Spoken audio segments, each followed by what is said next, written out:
سیدنا و مولانا محمد نبی الامین المکین الکریم الرؤوف الرحیم. اما بعد فاعوذ باللہ من الشیطان الرجیم. بسم اللہ الرحمن الرحیم. قال اللہ تبارک و تعالی فی القرآن المجید فلا اقسم بمواقع النجوم وانه لقسم لو تعلمون عظیم انه لقرآن کریم. صدق اللہ مولانا العظیم. ان اللہ وملائکتہ یصلون علی النبی یا ایھا الذین آمنوا صلوا علیہ وسلموا تسلیما. الصلاۃ والسلام علیک یا سیدی یا رسول اللہ وعلی آلک واصحابک یا حبیب اللہ. اللہ رب العزت کی توفیق سے اور تاجدار کائنات صلی اللہ علیہ وآلہ وسلم کے نعلین پاک کے تصدق سے پننوال کی سرزمین پر ہم 5 روزہ دروس عرفان القرآن کی ان فقید المثال نشستوں میں حاضر ہیں، اور آج ان 5 روزہ دروس عرفان القرآن کی 5ویں اور آخری نشست ہے. ان دروس عرفان القرآن کے انعقاد پر مبارکباد پیش کرتا ہوں تحریک منہاج القرآن کے جملہ قائدین و کارکنان کو، تحریک منہاج القرآن کے فورمز، منہاج القرآن علماء کونسل، منہاج القرآن یوتھ لیگ، مصطفی اسٹوڈنٹس موومنٹ، پاکستان عوامی تحریک، اور بالخصوص کثیر تعداد میں تشریف لانے والی منہاج القرآن ویمن لیگ کی مائیں، بہنیں اور بیٹیاں. اللہ رب العزت سب کے یہ کاوشیں اپنی بارگاہ اقدس میں قبول فرمائے. سامعین محترم، جیسا کہ آپ سن چکے کہ ہمارے آج کے درس عرفان القرآن کا موضوع عظمت قرآن ہے. اللہ رب العزت نے اس کائنات عرضی میں انسان کو وجود بخشا، پھر مالک کائنات نے انسان کو اس کائنات میں بھیج کر ہدایت انسانی کا ایک سلسلہ جاری فرمایا،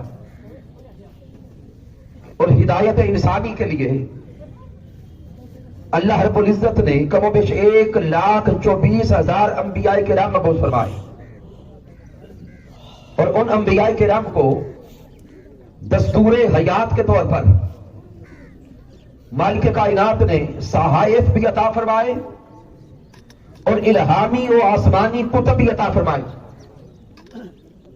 سامعین، اگر ان جمی صحائف کو دیکھیں اور آسمانی کتب کو دیکھیں جن میں تورات ہے، زبور ہے، انجیل ہے اور قرآن مجید فرقان حمید ہے، جو بھی اللہ کا کلام ہے وہ کلام الہی ہونے کے نسبت سے اعلیٰ ہے، لیکن ان سارے صحائف میں اور ساری کتب میں جب دیکھا تو سب سے اعلیٰ، سب سے عرفہ اور سب سے عظیم قرآن مجید فرقان حمید نظر آتا ہے. اور قرآن مجید فرقان حمید کی عظمت کا اندازہ اس جہت سے لگائیں کہ یہ قرآن اللہ کا کلام ہے، یہ قرآن مالک کائنات کا کلام ہے. اس کلام مجید کو لانے والا فرشتہ حضرت جبرائیل علیہ السلام، یہ فرشتہ سب فرشتوں میں آیا. یہ قرآن جس ماہ مبارک میں آیا، شہر رمضان الذی انزل فیہ القرآن، جس مہینے میں یہ قرآن اتارا گیا، وہ مہینہ سب مہینوں میں اعلیٰ، اور جس ذات پر، جس ہستی پر یہ قرآن اتارا گیا، نبی آخر الزمان، تاجدار کائنات، حبیب کبریا، حضرت محمد مصطفیٰ، وہ ذات سب انسانوں میں، سب انبیاء میں، سب رسولوں میں اعلیٰ، اور جس امت کے لیے یہ قرآن اتارا گیا، امت محمد مصطفیٰ، یہ امت ساری امتوں میں اعلیٰ ہے۔ سامعین محترم، قرآن مجید فرقان حمید کی آیات بینات کی طرف توجہ کریں۔ یہ 27واں پارہ ہے اور سورۃ الواقعہ ہے، اور سورۃ الواقعہ کی آیت کریمہ نمبر 75 سے لے کے آگے آیات تلاوت کرتے چلے جائیں، اور دیکھیں کہ اللہ رب العزت کس لطافت کے ساتھ اس قرآن مجید کی عظمت کو بیان فرماتا ہے۔ میرے اللہ نے ارشاد فرمایا فلا اقسم بمواقع النجوم، اللہ فرماتا ہے کہ میں ہر اس مقام کی قسم کھاتا ہوں جس مقام پہ یہ قرآن اترا ہے۔ میں ہر اس مقام کی قسم کھاتا ہوں جس مقام پہ قرآن اترتا رہا، میں ہر اس مقام کی قسم کھاتا ہوں جس مقام پہ قرآن کا کوئی حصہ اترا، میں ہر اس مقام کی قسم کھاتا ہوں جس مقام پہ قرآن کی کوئی آیت اتری، میں ہر اس مقام کی قسم کھاتا ہوں جس مقام پہ قرآن کی کوئی سورت اتری، اور ساتھ آگے اللہ خود فرماتا ہے فَإِنَّهُ لَقَسَمٌ لَوْ تَعْلَمُونَ عَظِيمٌ، اگر تم علم رکھو، شعور رکھو اور فہم رکھتے ہو تو جان لو کہ یہ قسم کتنی بڑی قسم ہے۔ سامعین محترم، اللہ رب العزت خود قسم کھاتا بھی ہے اور ساتھ فرماتا ہے کہ غور کرو یہ قسم کتنی اعلیٰ ہے۔ تو اگر قسم اعلیٰ ہے تو جس کی قسم کھائی جا رہی ہے وہ کتنا اعلیٰ ہوگا۔ اب سامعین سارے احباب باشعور بیٹھے ہیں، علم کی دنیا سے تعلق رکھنے والے لوگ بیٹھے ہیں۔ اگر ہم غور کریں کہ ہم انسان بھی قسم کھاتے ہیں، ہم بھی قسم اٹھاتے ہیں، آئیے غور کریں کہ کوئی انسان قسم کیوں اٹھاتا ہے؟ جب ہمارا سننے والا ہمارے کلام پہ یقین نہ کر رہا ہو تو ہم اپنی بات میں پختگی لانے کے لیے قسم کھاتے ہیں۔ جب سننے والا ہمارے کلام میں شک محسوس کرے اور وہ ہم پر یقین نہ کرے تو ہم یقین دلوانے کے لیے قسم کھاتے ہیں۔ آئیے مالک کائنات سے سوال کریں، مولا ہم تو قسم کھاتے ہیں اپنی بات میں پختگی لانے کے لیے، تو رب کائنات ہے اور تو اس قرآن کی قسم کھاتا ہے، مولا بتا کیا تو بھی کلام میں پختگی کے لیے قسم کھاتا ہے؟ تو اللہ فرماتا ہے نہیں، میرا کلام یقین دلوانے کے لیے، پختگی پیدا کرنے کے لیے قسموں کا محتاج نہیں ہے۔ ذالک الکتاب لا ریب فیہ، یہ تو وہ کلام ہے جس میں شک و شبہ کی گنجائش نہیں ہے۔ پھر سوال کرتے ہیں مولا جب تیرے کلام میں شک نہیں کیا جا سکتا تو پھر قسم کیوں کھاتا ہے؟ تو مالک کائنات فرماتا ہے کہ میں رب ہو کر جب کسی شے کی قسم اٹھاتا ہوں تو وہ قسم اس شے کی عظمت کو ظاہر کرتی ہے، اس شے کی رفعت کو ظاہر کرتی ہے۔ جب میں قرآن کی قسم کھاتا ہوں تو پھر سمجھ لو جب وہ قادر مطلق، وہ خالق کائنات، وہ رب کائنات اس قرآن کی قسم کھا رہا ہے تو پھر اس قرآن کی رفعت کا عالم کیا ہوگا؟ تو سامعین اس سے اگلے نقطے پہ غور کریں کہ قسم تو کھائی گئی اور رب کائنات اس مقام پہ کس مقام کی قسم کھا رہا ہے؟ آیت کریمہ تو ایک ہے لیکن اللہ رب العزت کا انداز بیان دیکھیں، فلا اقسم بمواقع النجوم، میں ہر اس مقام کی قسم کھاتا ہوں جہاں پہ قرآن کا کوئی حصہ اترا۔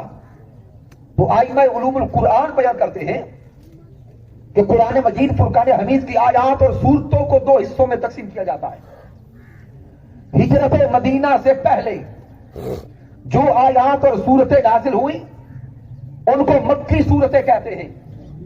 ہجرت مدینہ کے بعد جو آیات اور صورتیں نازل ہوئی ان کو مدنی صورتیں کہتے ہیں.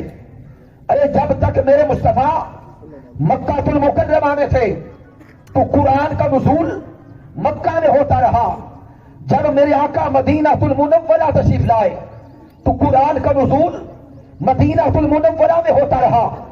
میرے آقا مقام احد پہ تشریف لے گئے تو قرآن کا نزول مقام احد پہ ہوا. تاجدار کائنات مقام خندق پہ گئے تو قرآن کا نزول مقام خندق پہ ہوا. پیارے مصطفیٰ جبل نور پہ گئے تو قرآن کا نزول جبل نور پہ ہوا. میرے مصطفیٰ حجرات ازواج میں گئے تو قرآن کا نزول حجرات میں ہوا. ارے دیکھتے جاؤ جدھر جدھر میرے مصطفیٰ جاتے ہیں ادھر ادھر اللہ کا قرآن آتا ہے. اور اللہ کیا فرماتا ہے؟ فلا اقسم بمواقع النجوم. جس مقام پہ قرآن اترا میں اس مقام کی قسم کھاتا ہوں. تو راز کیا کھل رہا ہے؟ اگر میرے حبیب مکہ میں تھے تو قرآن مکہ میں اترا تو مالک کائنات مکہ المکرمہ کی قسم کھاتا ہے. اگر میرے مصطفیٰ مدینہ تشریف لائے تو قرآن مدینہ میں اترا تو رب کائنات مدینہ کی قسم کھاتا ہے. اگر آقا احد میں گئے تو قرآن احد میں اترا رب کائنات احد کی قسم کھاتا ہے. اگر آقا طائف میں گئے تو قرآن طائف میں اترا تو رب کائنات اس مقام کی قسم کھاتا ہے. ارے دیکھتے جاؤ جہاں جہاں مصطفیٰ جاتے ہیں ادھر ادھر اللہ کا قرآن آتا ہے اور جدھر جدھر اللہ کا قرآن آتا ہے اس مقام کی مولا قسم کھاتا ہے. تو سامعین اس آیہ مبارکہ کے تناظر میں اگر قرآنی قسموں کو دیکھیں اور الہامی قسموں کو دیکھیں اور اللہ رب العزت کی قسموں کو دیکھیں تو سامعین محترم پھر درجنوں مقامات کی قسم سامنے آتی ہے. لیکن سامعین آپ جو شاک بیٹھے ہیں اور غور کریں کہ یہ سارا قرآن کسی ایک مقام سے بھی آیا. اگر جدا جدا مقامات دیکھیں تو پھر شہر مکہ بھی ہے, مدینہ المنورہ بھی ہے, مقام احد بھی ہے, جبل نور بھی ہے. منتشر دیکھیں تو درجنوں مقامات کی قسم, لیکن یہ سارے کا سارا قرآن قلب محمد مصطفیٰ پہ آیا. یہ سارا قرآن سینہ مصطفیٰ پہ آیا. مالک کائنات اب اشارہ دے رہا ہے فلا اقسم بمواقع النجوم. ایمان والوں دیکھو, عاشقوں دیکھو, میں رب ہو کر اپنے ساجن کے سینے کی قسم کھاتا ہوں. قلب مصطفیٰ کی قسم, سینہ مصطفیٰ کی قسم جس پہ قرآن اترتا رہا اور وہ سینہ اس قرآن کو اپنے اندر سموتا رہا. اب سامعین محترم آئیے لفظ قرآن پہ غور کریں. لفظ قرآن, ہم مسلمان ہیں الحمدللہ, بچپن سے لے کے جتنی بھی زندگی گزر رہی ہے قرآن مجید کو دیکھا بھی ہے, زیارت کی ہے, پڑھا ہے, لیکن بڑے کم لوگ جانتے ہیں کہ لفظ قرآن کا معنی کیا ہے. آئیے تحریک منہج القرآن کے پلیٹ فارم سے یہ بھی ایک علمی تحفہ ساتھ لیتے جائیں کہ لفظ قرآن کیا ہے اور اس کا معنی کیا ہے.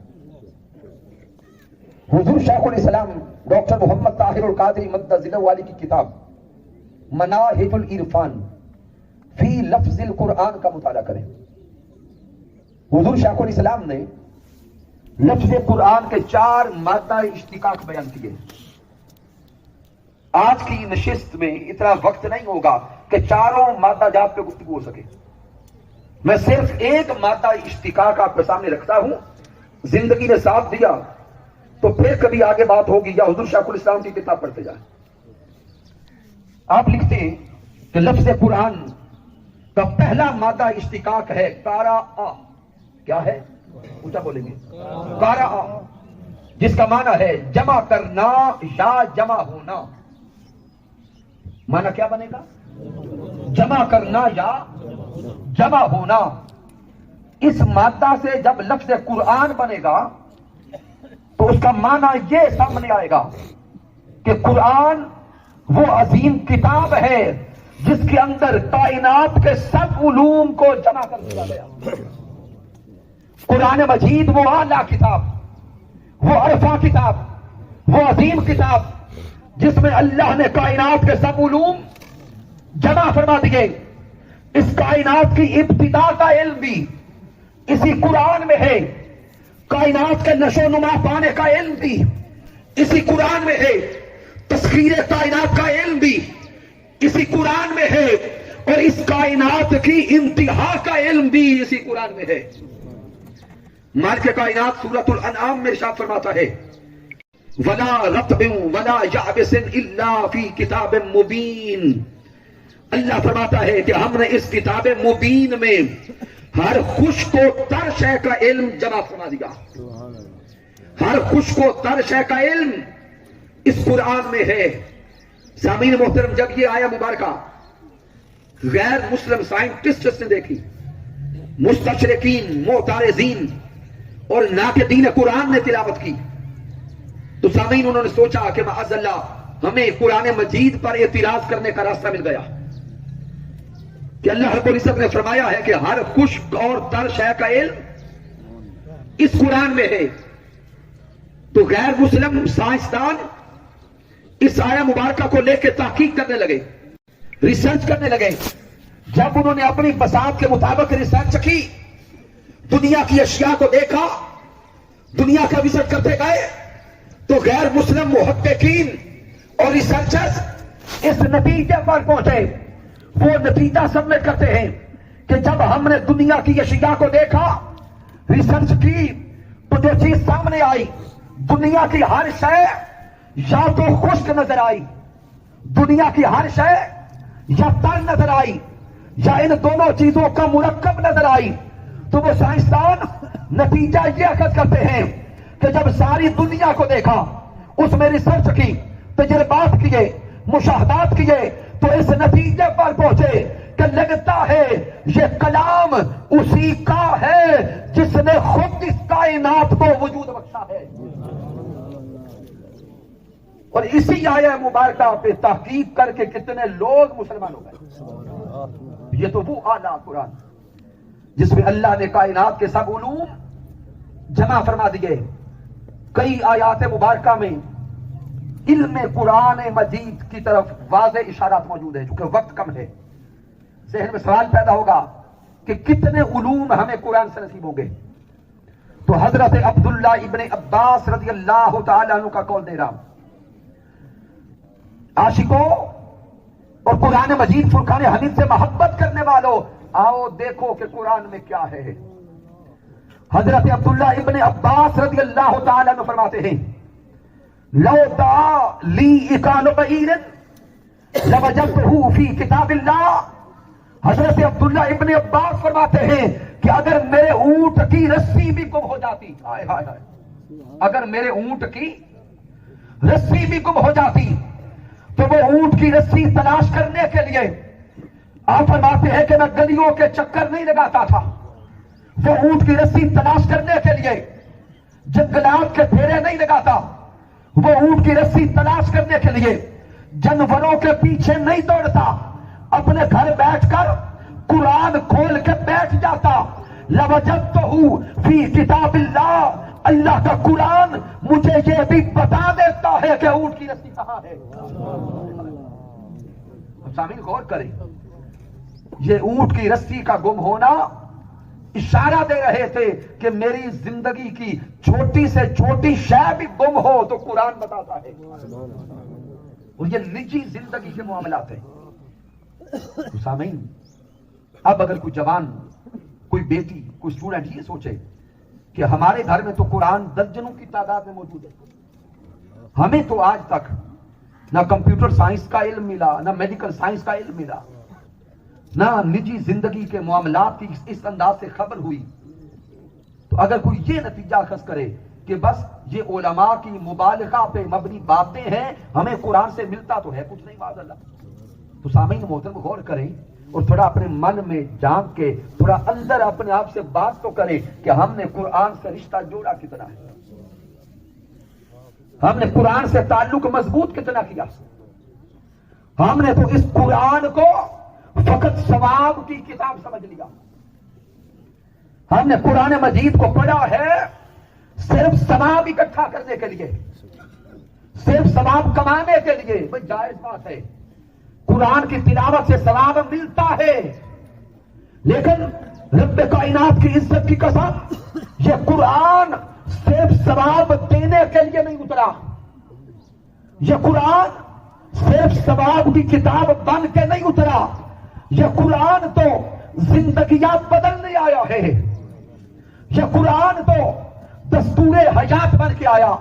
یہ قرآن تو انقلاب حیات بن کے آیا. یہ قرآن زندگیاں بدل دیتا ہے. ہم نے اس قرآن سے علم نہیں لیا, فہم نہیں لیا, شعور نہیں لیا, جستجو نہیں لی, صرف ثواب کماتے رہے, ثواب کے پہاڑ اکٹھے کرتے رہے. اور غور کرے کہ زیادہ ثواب بھی کیسے ملتا ہے. اگر ثواب ہی کمانا ہے تو آقا علیہ الصلوۃ والسلام نے فرمایا کہ تلاوت قرآن پر ایک حرف کے تلاوت کرنے پہ کتنی نیکیاں ہیں. ایک حرف تلاوت کریں تو 10 نیکیاں ملتی ہیں. لیکن اسی قرآن مجید کی عظمت پہ میرے آقا نے فرمایا, یہی ترجمہ عرفان القرآن اٹھائیں, آخری چند صفحات پہ چلے جائیں, یہ حدیث پاک آپ کو مل جائے گی. میرے آقا نے فرمایا کہ قرآن مجید کی تلاوت پر ایک حرف کے تلاوت کرنے پہ 10 نیکیاں. اور آگے میرے آقا نے فرمایا کہ اگر کوئی انسان اس قرآن مجید کی ایک آیہ کریمہ کو سیکھتا ہے, سمجھتا ہے, ایک آیہ کریمہ سے علم لیتا ہے, ایک آیہ کریمہ سے فہم اور شعور لیتا ہے, میرے آقا فرماتے ہیں جس نے ایک آیہ مبارکہ سیکھی, اس سے علم لیا, فہم لیا, شعور لیا, اس کو راتوں کو اٹھ کر 100 رکعت نفل پڑھنے کا ثواب ملتا ہے. ایک آیہ مبارکہ سے علم لینے پر کتنے نوافل کا ثواب؟ اونچا بولے, 100 نفل پڑھنے کا ثواب. اب اپنی زندگی میں دائیں بائیں جھانکتے جائیں اور غور کریں کہ ہم نے کس کو دیکھا ہے جو آج کل 900 نفل پڑھے. شاید کوئی ہزاروں میں ایک بندہ نکلے. اور تاجدار کائنات آگے فرماتے ہیں جس نے قرآن مجید کا ایک باب سیکھا, اس سے علم لیا, اور علماء کہتے ہیں ایک باب سے مراد ایک رکوع ہے. جس نے قرآن مجید کا ایک رکوع سیکھا ترجمہ کے ساتھ, اس سے علم لیا, استفادہ کیا, آقا فرماتے ہیں ایک رکوع اس قرآن مجید کا علم لینے کے لیے جس نے پڑھا, اس کو 1000 نفلوں کا ثواب ملے گا. اب سوچیں زیادہ ثواب صرف تلاوت میں ہے یا ترجمہ اور علم میں ہے؟ تو اگر تو ہماری نظر صرف ثواب پر ہے تو گھر جا کے بیٹھے ایک آیہ مبارکہ کو ترجمہ کے ساتھ پڑھتے جائیں, 100 نفل کا ثواب پاتے جائیں. تحریک منہاج القرآن اس مادیت کے دور میں امت مصطفیٰ کو اس قرآن سے جوڑ کر قرآن کا نور ہمارے گھروں تک پہنچانا چاہتی ہے. پھر سامعین محترم, آئیے قرآن مجید فرقان حمید کے ایک صفاتی نام پہ توجہ کریں. اور جتنے احباب بھی تشریف فرما ہیں, اگر نیند کا غلبہ کوئی موجود بھی تھا تو اب کوشش کریں ختم ہو جائے, کیونکہ اب بات آپ کی صحت پہ آنے والی ہے. اور ہر بندہ چاہتا ہے کہ میری زندگی تندرستی کے ساتھ گزر جائے. اس قرآن مجید فرقان حمید کا ایک صفاتی نام ہے حکیم. کیا ہے؟ حکیم. اگر آپ سے یہ سوال کروں کہ ہم اپنے معاشرے میں حکیم کسے کہتے ہیں تو کیا جواب آئے گا؟ تھوڑا اونچا بولیں. علاج کرنے والے کو حکیم کہتے ہیں. جس کے پاس بیماروں کو لے جائیں اور وہ بیماروں کا علاج کرے. تو جب اس قرآن مجید کا نام حکیم ذہن میں آیا تو آئیے رب کائنات سے سوال کریں, مولا ہم تو حکیم اسے کہتے ہیں جو بیماروں کا علاج کرتا ہے. مولا کیا تیرا قرآن بھی بیماروں کا علاج کرتا ہے؟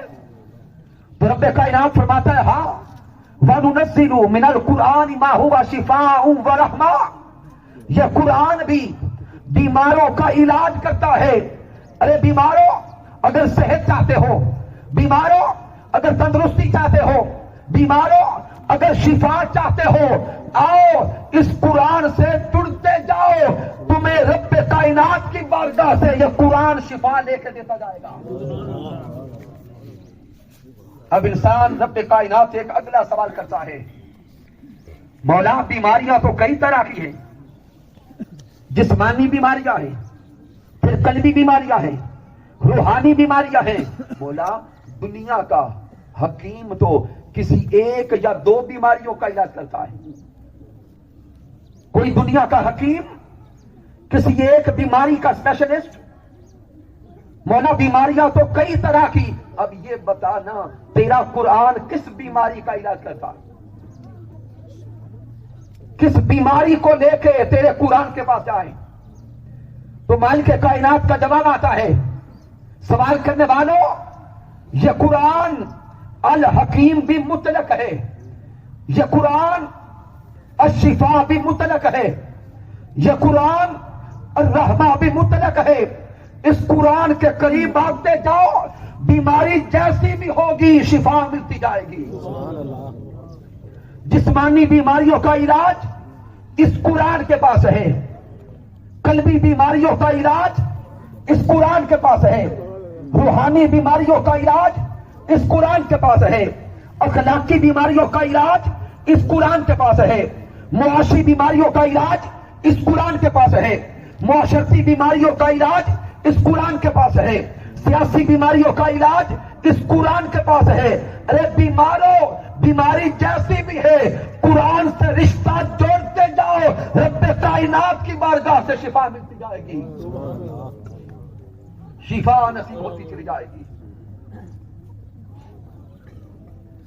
اور سامعین آپ کی توجہ ایک اور بڑے خاص نقطہ کی طرف کروانا چاہتا ہوں۔ جو بزرگ احباب بیٹھے جوان ہیں،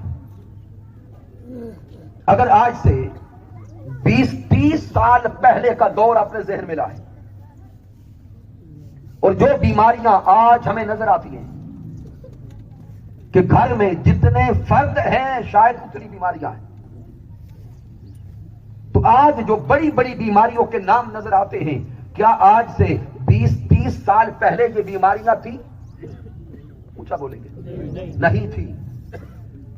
ذہن میں سوال آئے گا کہ 20-30 سال پہلے یہ بیماریاں کیوں نہیں تھی، آج کہاں سے اتر آئی ہے؟ شاید کوئی جوان اس کا جواب یہ دے کہ اس وقت کی خوراک اچھی تھی، درست بات ہے، مان لیا۔ شاید کسی کا ذہن جواب دے کہ اس وقت کے لوگ ایکسرسائز بڑی کرتے تھے، درست بات ہے، یہ بھی مان لیا۔ لیکن سامعین محترم، مجھے اپنے بچپن کے دن یاد ہے کہ جب نماز فجر کے بعد مسجد سے نکل کے گھر آتے تو جس گلی سے گزرتے ہر گھر سے تلاوت قرآن کی آواز آتی تھی، ہر گھر سے تلاوت قرآن کی آواز آتی،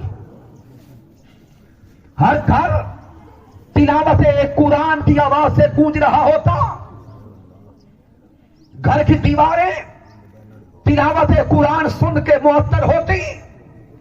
ارے آج دیکھیں تو صحیح، کیا ہمارے گھروں میں تلاوت قرآن کی آوازیں رہ گئی؟ کیا آج قرآن کے ساتھ ہمارا وہ رشتہ رہ گیا؟ ارے آج کے اس مادیت کے دور نے، دنیا کے حرص نے، دنیا کی ہوس نے اور دنیا کی طلب نے ہمیں اتنا بدمست کر دیا ہے، اور پھر یہ موبائل، یہ سوشل میڈیا، انٹرنیٹ، رات کو 1-2 بجے تک ہم اس موبائل پر پتہ نہیں کیا کیا بے حیائیاں دیکھتے ہیں، کیا کیا گندگی دیکھتے ہیں۔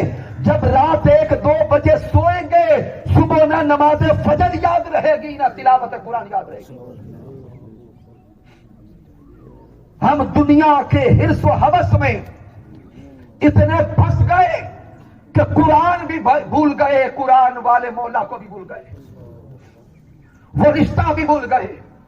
جب سے ہم نے قرآن کو چھوڑ دیا، تلاوت قرآن کو چھوڑ دیا، سماع قرآن کو چھوڑ دیا، تب سے بیماریوں نے ہمارے گھروں کے راستے دیکھ لیے. اور آج ہمارا قرآن کے ساتھ رشتہ اتنا ہی رہ گیا کہ یا تو قرآن اٹھاتے ہیں بیٹی کو رخصت کرنے کے لیے اس کے سر پہ سایہ کریں، یا جب کسی کی روح نہ نکل رہی ہو تو قاری صاحب کو بلاتے ہیں، قاری صاحب آئیں ہمارے گھر قرآن تلاوت کریں تاکہ اس کی جان نکل جائے. ارے غور تو کرے، کیا یہ قرآن معاذ اللہ جانیں نکالنے کے لیے آیا ہے؟ ارے یہ قرآن معاذ اللہ مارنے کے لیے نہیں آیا، یہ قرآن تو مردوں کو بھی زندگی عطا کرتا ہے. یہ قرآن تو زندگیوں میں انقلاب برپا کرتا ہے. یہ قرآن تو زندگیاں بدل دیتا ہے. لیکن ہم نے صرف اس کو ختم کی کتاب سمجھ لیا، اور جب بیٹیوں کے سروں پہ سایہ کر کے بیٹیاں رخصت کرتے ہیں، غور تو کریں، کیا یہ قرآن ہم سے سوال نہیں کرتا ہوگا کہ اگر آج میرے سائے میں برکت کے لیے بیٹی کو رخصت کرنا چاہتے ہو تو بتاؤ تو صحیح اسی بیٹی کی ساری شادی کی رسمیں کیسے گزاری ہیں؟ شادی کی ساری رسومات تعلیمات قرآن کی نفی میں تھی، تعلیمات قرآن سے متضاد تھی. رات کو مہندی کے نام پر خاندان میں کیا بے حیائی نظر آتی رہی. مہندی کے نام پر ناچ گانا بھی تھا، ڈانس بھی تھا، لڑکوں لڑکیوں کا اکٹھا مل کے بے حیائی کرنا بھی تھا. تو قرآن سوال نہیں کرتا ہوگا کہ رات کو تو جو ناچ گانا اور انڈیا کی دھمال چل رہی تھی اب میں کہاں سے یاد آ گیا؟ اگر واقعی اس قرآن سے تعلق ہے اور واقعی مسلمان ہے، واقعی اس قرآن سے رشتہ مضبوط ہے، تو آئیے صرف رخصتی کے موقع پہ قرآن نہ اٹھائیں، ہر خوشی کے موقع پہ پہلے قرآن کا حکم دیکھیں پھر خوشیاں منائیں، تاکہ ہماری زندگیوں میں قرآن کی بہاریں آ جائیں، ہمارے گھر قرآن کے نور سے منور ہوتے چلے جائیں. اور پھر سامعین محترم، یہ قرآن شفا ہے، لیکن آج کے دور میں ہمیں جو ہمارا میڈیکل ڈاکٹر کہتا ہے وہ تو کرنے کے لیے تیار ہے، لیکن جو قرآن کہتا ہے وہ کرنے کے لیے راضی نہیں ہے. ڈاکٹر کہے تو کھانا بھی چھوڑ دیا، ڈاکٹر کہے تو چلنا پھرنا شروع کر دیا. درست بات ہے. آئیے آج میڈیکل ڈاکٹرز کی زبان میں سنتے جائیں کہ یہ قرآن شفا کیسے ہے. اس وقت دنیا کے بڑے بڑے ہاسپٹلز کے اندر ایک وارڈ قائم کیا جا رہا ہے جس وارڈ کا نام رکھا گیا قرآنک تھراپی وارڈ. جیسے فزیو تھراپی ہے، سی سی یو ہے، آئی سی یو ہے، اسی طرح وارڈ قائم کیا گیا قرآنک تھراپی وارڈ. اور میرے علم کے مطابق پاکستان کے 2 ہاسپٹلز، پیمز ہاسپٹل اسلام آباد اور سروسز ہاسپٹل لاہور، ان ہاسپٹلز کے اندر یہ وارڈ قائم کیا جا چکا ہے. اور میڈیکل اسپیشلسٹ اور پروفیسرز کہتے ہیں وہ مریض جن کا علاج کر کر کے ہم تھک جاتے ہیں اور جن مریضوں کو ہم اپنی طرف سے لا علاج کہتے ہیں، پھر ان مریضوں کو قرآن کے وارڈ میں داخل کرتے ہیں. ہائے ہائے، پھر ان مریضوں کو قرآن کے وارڈ میں داخل کرتے ہیں اور اس وارڈ کے اندر ان مریضوں کو صبح دوپہر شام میڈیسن دی جاتی ہے. اور وہ میڈیسن کیا ہے؟ ان مریضوں کو ہیڈ فونز لگا کر کہتے ہیں کہ آنکھیں بند کر لو اور ان مریضوں کو صبح دوپہر شام اللہ کا قرآن سنایا جاتا ہے، اللہ کا قرآن سنایا جاتا ہے، سورۃ الرحمن سنائی جاتی ہے۔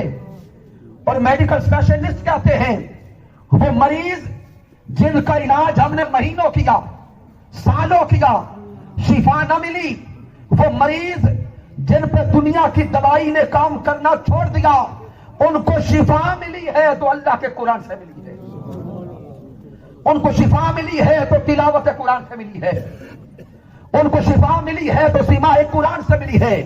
ارے تاجدار کائنات کے چاہنے والوں، اور اس قرآن کو اپنے گھروں کے اندر غلافوں میں بند کر کے رکھنے والوں، سوچو تو صحیح، کیا قرآن سننے کے لیے ہمیں اس وارڈ تک پہنچنے کا انتظار کرنا ہے؟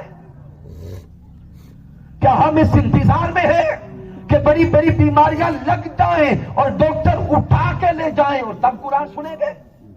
نہیں، یہ قرآن ہمارے گھروں میں ہے، یہ کلام مجید ہمارے گھروں میں ہے، غلافوں میں بند کئی مہینوں سے پڑا ہے، اور گھر والوں سے سوال کر رہا ہے، ارے اس گھر میں رہنے والوں، کیا مجھے غلاف میں بند کرنے کے لیے لائے تھے؟ کیا الماریوں میں صرف رکھنے کے لیے لائے تھے؟ دیکھیں تو صحیح، معاذ اللہ ہمارے گھروں میں قرآن مجید پڑے پڑے کتنے مہینے گزر گئے، شاید بیٹیاں جب کمرے صاف کرتی ہیں تو اس کے اوپر سے بھی گرد جھاڑ دیتی ہوں گی۔ کیا یہ قرآن قیامت کے دن رب کائنات کی بارگاہ میں ہماری شکایت نہیں کرے گا؟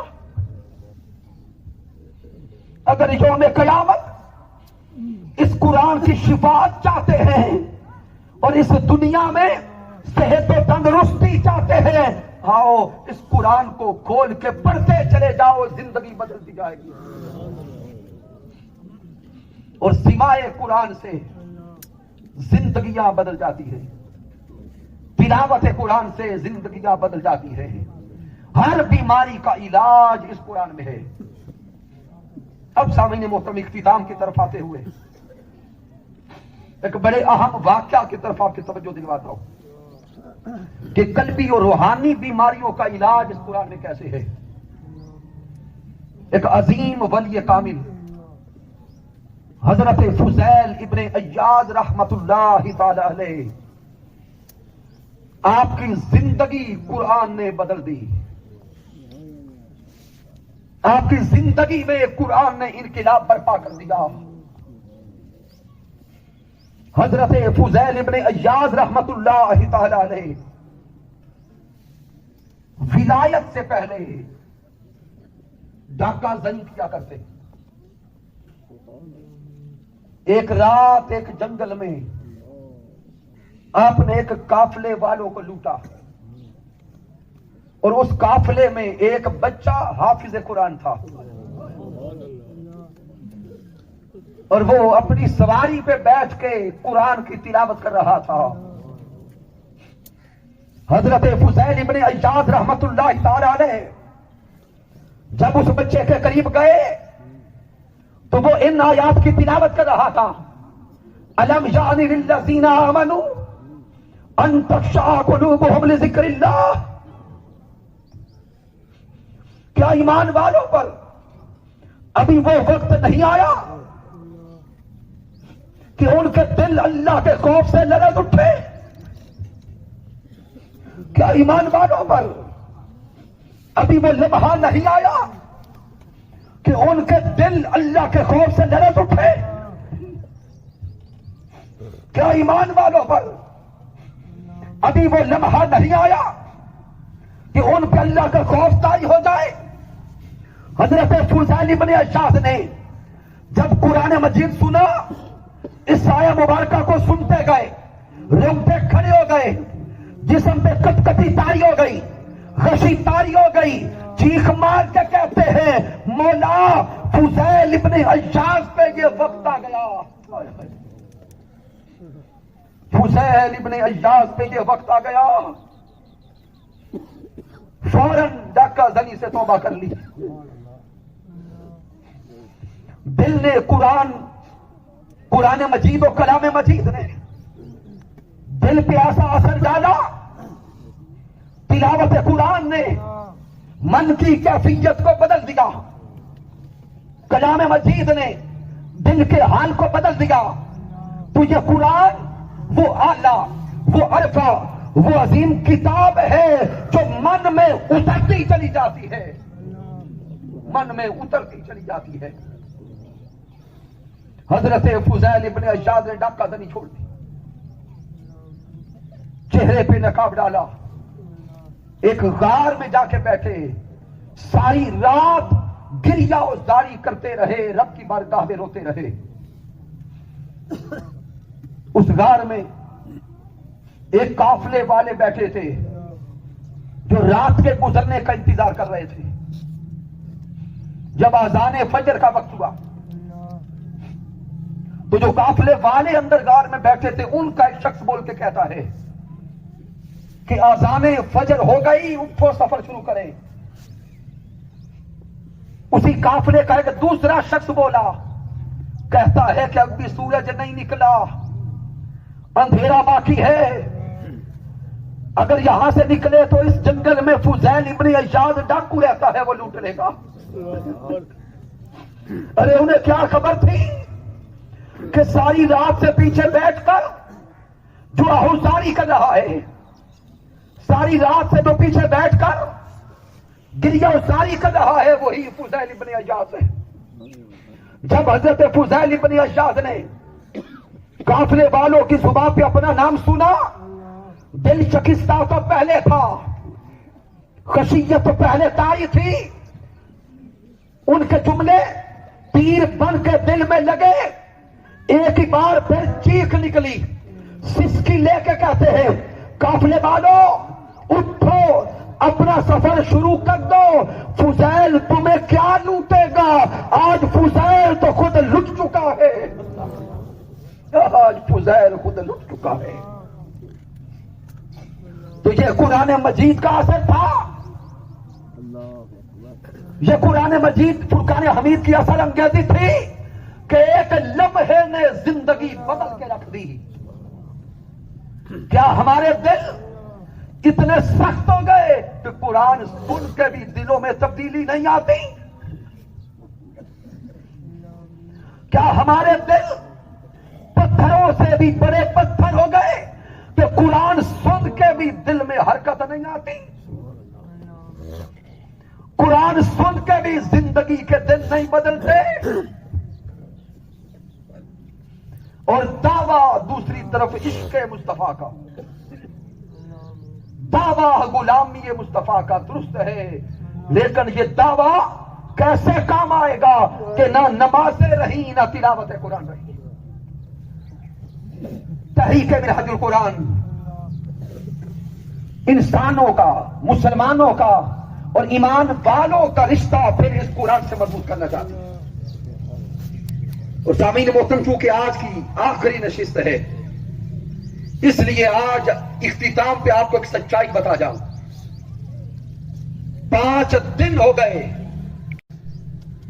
5 نشستیں مکمل ہو گئی، عظیم اسکالرز تشریف لاتے رہے اور اپنی بساط کے مطابق اپنے اپنے موضوع کا حق ادا کرتے رہے، جن کے خطابات سن کر یقیناً آپ متاثر ہوتے رہے اور یہ سوچتے رہے کہ یہ اسکالرز علم کہاں سے لاتے ہیں، یہ سوچتے رہے کہ منہج القرآن والوں کے پاس یہ الگ علمی مواد کہاں سے آتا ہے.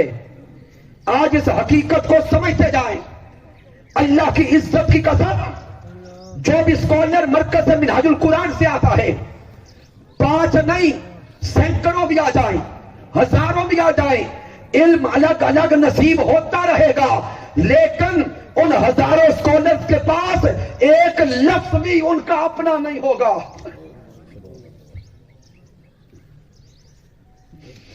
ایک لفظ بھی ان کا اپنا نہیں ہوگا. اللہ کی عزت کی قسم، منہج القرآن سے جو بھی اسکالر آیا جائے گا، اس کا ایک ایک حرف